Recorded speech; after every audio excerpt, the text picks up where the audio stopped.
I've had chronic back trouble when I had a ruptured disc about 40 years ago and had surgery on that. Since then, I did get relief at first, but every 2 or 3 years I seem to go into another episode, if you will, where the back would just present chronic pain and limit my ability to do much of anything. So this all that was probably when I was about 21 years old that I first started having the back trouble and surgery. I am now 66 years old, and I feel my body is broken.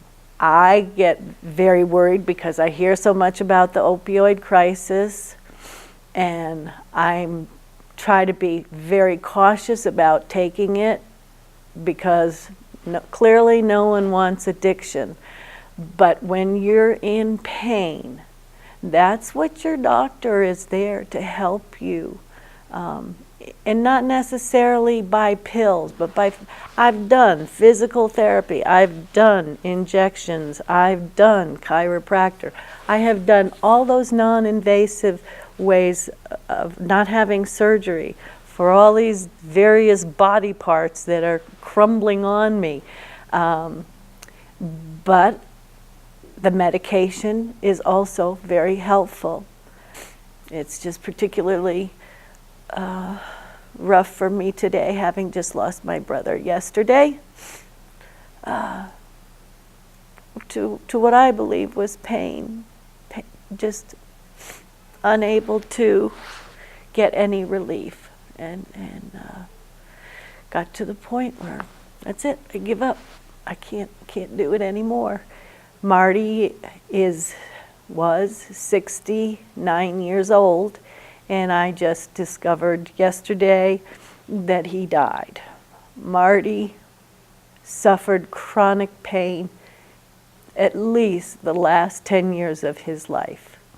He suffered from bipolar depression. He had had back surgeries twice, a shoulder surgery.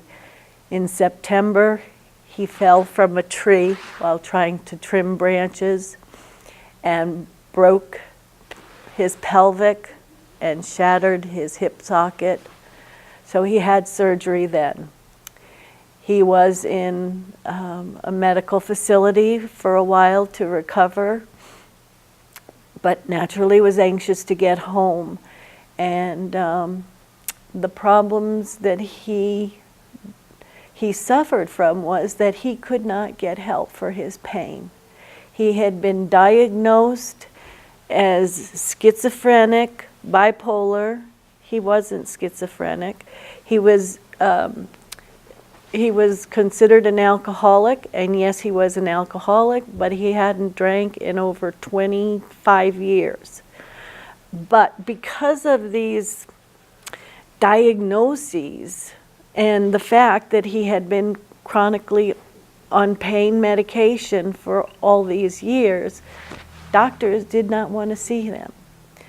I understand a little bit about the opioid crisis,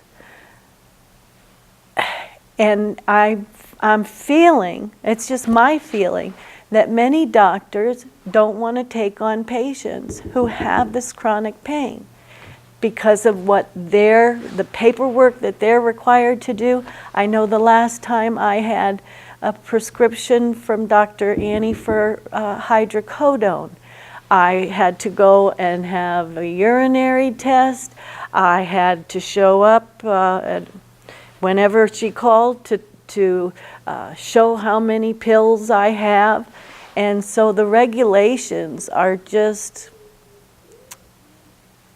ridiculous. I recognize there's a problem. But people who have chronic pain and have tried other forms of getting themselves well shouldn't be denied. And I feel my brother died because he was denied.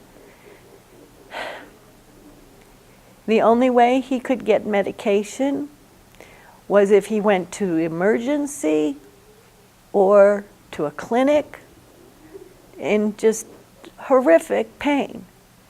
He lives in southern Texas, and I know a couple of days prior to his death, he had gone to Mexico to get some pain medication. And that's how he had to deal. He'd have to go over the line to Mexico to get his medication because doctors just put their hands up like, oh no, don't want this one, too much trouble.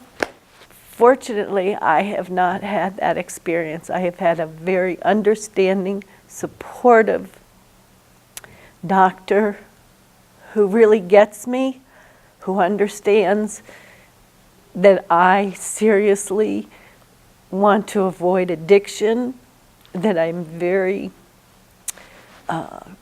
conservative about how I take my medication, but I live in pain every day. And I know my brother did for 10 years. And so now I'm scheduled for this surgery with the right shoulder in February, and I'm told that's going to take 6 months. Can take up to 6 months before I can have full activity with it again. I'm not thrilled about doing this.